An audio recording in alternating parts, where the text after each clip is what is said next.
सोमवती अमावस्या। एक गरीब परिवार था। उस परिवार में पति पत्नी के अलावा एक पुत्री भी थी। वह पुत्री धीरे धीरे बड़ी होने लगी। उस पुत्री में समय और बढ़ती उम्र के साथ सभी स्त्रीयोचित गुणों का विकास हो रहा था। वह लड़की सुंदर, संस्कारवान एवं गुणवान थी, किंतु गरीब होने के कारण उसका विवाह नहीं हो पा रहा था। एक दिन उस ब्राह्मण के घर एक साधु महाराज पधारे। वो उस कन्या के सेवा भाव से काफी प्रसन्न हुए। कन्या को लंबी आयु का आशीर्वाद देते हुए साधु ने कहा कि इस कन्या के हथेली में विवाह योग्य रेखा नहीं है। तब ब्राह्मण दंपति ने साधु से उपाय पूछा कि कन्या ऐसा क्या करे कि उसके हाथ में विवाह योग्य बन जाए। साधु ने कुछ देर विचार करने के बाद अपनी अंतर्दृष्टि से ध्यान करके बताया कि कुछ दूर पर एक गांव में सोना नाम की धोबिन जाति की एक महिला अपने बेटे और बहू के साथ रहती है, जो बहुत ही आचार विचार और संस्कार संपन्न तथा पतिपरायण है। यदि यह कन्या उसकी सेवा करे और वह महिला इसकी शादी में अपने मांग का सिंदूर लगा दे, उसके बाद इस कन्या का विवाह हो तो इस कन्या का वैधव्य योग मिट सकता है। साधु ने यह भी बताया कि वह महिला कहीं आती जाती नहीं है। यह बात सुनकर ब्राह्मणी ने अपनी बेटी से धोबिन की सेवा करने की बात कही।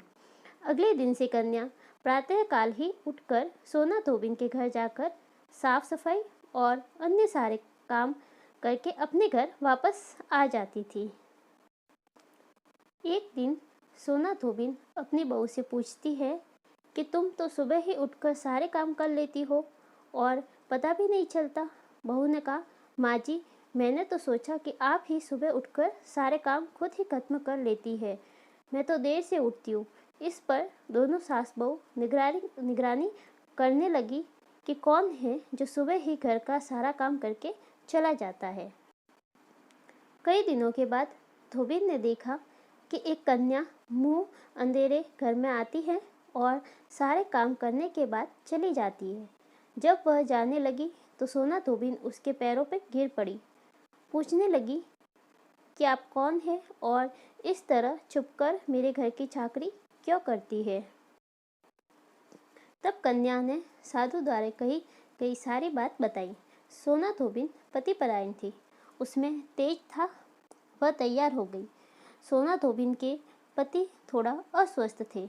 उसने अपनी बहू से अपने लौट आने तक घर पर ही रहने को कहा।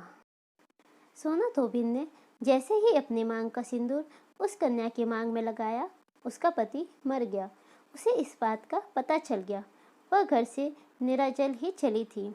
यह सोचकर कि रास्ते में कहीं पीपल का पेड़ मिलेगा तो उसे भवरी देकर और उसकी परिक्रमा करके ही जल ग्रहण करेगी।